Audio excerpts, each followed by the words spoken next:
ہمیں گاڈز نے عنایت کی ہے یہ کنگشپ, اور اس طرح وہ کنگشپ چلی آ رہی تھی. تو سیم گوز فار کرسچینٹی, چیزیں ہائی جیک ہوئیں, حضرت عیسیٰ کو اللہ کا بیٹا بنا دیا نعوذ باللہ, اس کے بعد پھر اپنے آپ کو ڈیوائن ثابت کر دیا.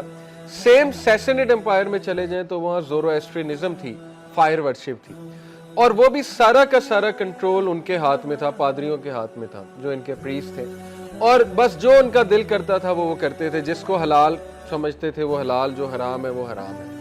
اس سے آپ آگے چلے جائیں تو ہندوازم آپ کو ملتا ہے, اور وہ بہت ہی ورسٹ فارم آف پیگنزم آپ کو نظر آتی ہے. اور چائنا میں آپ چلے جائیں تو وہاں پہ آپ کو کنفوشیس, جو ان کے وہ بدھا کی ٹیچنگ جو ہے وہ نظر آتی ہیں. تو یہ ایک مکس سی سچویشن اوور آل ورلڈ میں بنی ہوئی تھی کہ مذاہب جو ہیں تھے تو اسلامک ٹیچنگز ہی, لیکن حضرت ابراہیم کو ہی ان کی ٹیچنگز کو بگاڑ کے ہندوز نے اڈاپٹ کر لیا ہے, حضرت نوح کی ٹیچنگز. تو کچھ چیزیں باقی تھی اچھی ٹیچنگ, لیکن زیادہ تر بگاڑ چکے تھے وہ ٹیچنگز کو. وومن کے جہاں تک رائٹس کی بات ہے تو ستی ایک رسم تھی انڈیا میں, آپ کو پتہ نا کہ جب خامد مرتا تھا تو عورت کو بھی ساتھ جلا دیتے. تو یہ اس لیول کی جہالت پائی جاتی تھی عورتوں کے لیے. ایون ابھی میں دیکھ رہا تھا کہ ایک ڈیڈ باڈی انہیں ملی, دو ایک لڑکا اور لڑکی کی, کہ عورت دفن ہے بندے کے ساتھ اور عورت جو ہے وہ زندہ تھی at the time of being buried. یہ ظاہر ہے اس سے پتہ لگ جاتا ہے, جو ٹیسٹ ہوتا ہے جو کرتے ہیں وہ سائنٹسٹ ٹیسٹ, اس سے بھی یہ ثابت ہو رہا تھا کہ ایون وہ علاقے جو آپ کہہ لیں کرسچن علاقے, وہاں بھی کچھ ایسی رسم پائی جاتی تھی کہ عورتوں کو دفن کر دیا جاتا تھا. یہ تھے عورتوں کی سچویشن. اور پھر اس طرف آ جائیں کرسچینٹی کی طرف, تو ان میں فرقہ واریت شدید تھی. اس لیول کی فرقہ واریت تھی کہ چالسیڈونین کرسچن جو ہیں وہ باقی کاپٹک کرسچنز کو باقاعدہ ڈھونڈ کے قتل کرتے تھے. ایجپٹ میں بہت سے کاپٹک کرسچنز تھے. چالسیڈونین جو یہ تھا ہیرکولیس, یہ بہت ظالم تھا اس دور میں. ہیرکولیس جو ہے وہ کاپٹک کرسچنز کو بہت زیادہ ٹارچر کرتا تھا. تو فرقہ واریت اس لیول کی تھی کہ قتل و غارت تک جو ہے وہ بات پہنچی ہوئی تھی. اسی تو پروپ گریجری جو ہے وہ رو رہا تھا نا کہ گاڈ کا جسٹس نظر نہیں آ رہا ہے, یعنی ان لوگوں کو پکڑنے والا کوئی نہیں ہے.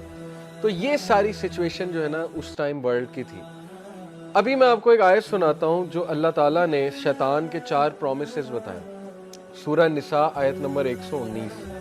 اللہ تعالیٰ نے بتایا اعوذ باللہ من الشیطان الرجیم کہ شیطان کہتا ہے, شیطان کے ورڈز ہیں, وَلَا أُضِلَّنَّهُمْ وَلَا أُمَنِّيَنَّهُمْ وَلَا آمُرَنَّهُمْ فَلَا يُبَتِّكُنَّ آذَانَ الْأَنْعَامِ وَلَا آمُرَنَّهُمْ فَلَا يُغَيِّرُنَّ خَلْقَ اللَّهِ. شیطان نے کہا نمبر 1 وَلَا أُضِلَّنَّهُمْ, I will mislead them. پہلا پرومس اس کا یہ تھا کہ میں ان سب کو, یعنی ضلال مبین سے مراد یہ نا کہ میں ان کو مسلیڈ اس لیول پہ کروں گا کہ ان کو پتہ بھی نہیں لگے.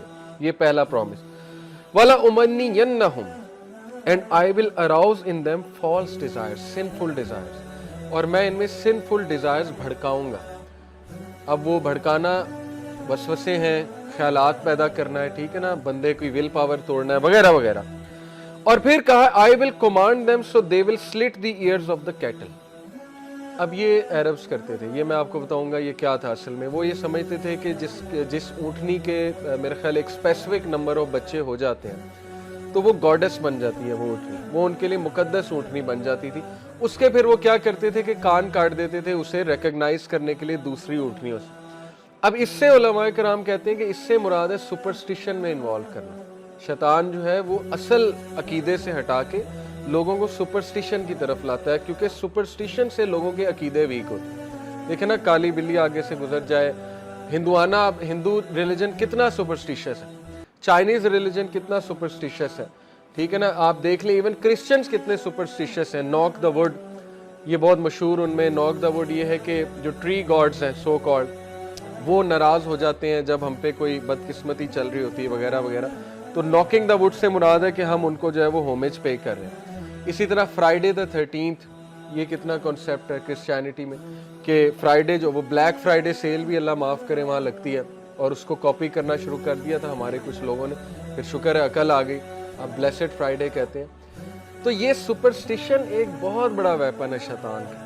آج بھی کئی مسلمانوں کا عقیدہ کیوں ویک ہے, سپرسٹیشنز کی وجہ سے. ایسی چیزیں جو حدیث سے ثابت ہی نہیں ہیں, جیسے کچھ مہینوں کو منحوس سمجھنا, یا کہنا کہ یہ تو بلائیں ہمیں چمٹ جائیں گی, جنوں کو اس لیول پہ چڑھانا, شیاطین اور جنوں کو, جادو کے بارے میں ایسے عقیدے. پھر یہ کہ فلانے کے پاس جانا, اس پہ زیادہ توکل کرنا, اللہ پہ بلیف اتنا ویک ہونا, ٹھیک ہے نا. تو یہ عقیدے کی خرابیاں ہیں کہ آپ اللہ سے مدد نہیں طلب کر رہے ہیں, آپ لوگوں پہ ریلائی کر رہے ہیں, جبکہ وہ آپ ہی کی طرح کے انسان ہیں, وہ تو کمزور ہیں وغیرہ وغیرہ. تو یہ شیطان کا بہت بڑا ویپن ہے کہ اصل دین سے وہ ہٹاتا ہی سپرسٹیشنز میں ڈال کے. آپ جتنے بھی مذاہب ہیں نا ان کو سامنے رکھیں. ایجپشینز کا مذہب دیکھ لیں, ہورس کی عبادت کرتے تھے. ہورس ان کا false god, the one eyed god ہے. آپ اس کے ایٹریبیوٹس دیکھ لیں, سارے ابلیس کے ایٹریبیوٹس ہیں. آپ سومیرینز کا ریلیجن اٹھا کے دیکھ لیں, ان میں جو کنسیپٹ ہے اینکی ان کی سب سے ہائیسٹ ڈائٹی ہے. سومیرین ریلیجن بہت مشہور تھا, بیبیلونین ریلیجن. اینکی ان کی ہائیسٹ ڈائٹی ہے, ان کا ہائیسٹ ڈائٹی. اس کے بعد اینکی کے نیچے انوناکیز ہیں. انوناکیز وہ کہتے تھے جی اینکی نے بنائے, اور انوناکیز کی ورشپ انہوں نے شروع کر دی. تو میرے نزدیک انوناکیز جو ہیں وہ شیاطین ہیں, اینکی جو ہے وہ ابلیس ہے. ابلیس نے اچھی خاصی کہانی ڈالی, سپرسٹیشن میں انوالو کیا. ہو سکتا ہے وہ شیاطین سامنے آ کے امپریس بھی کر دیتے ہو کچھ چیزیں, جیسے عمر بن لوہائی کے بارے میں آتا ہے کہ آپ کو پتہ ہے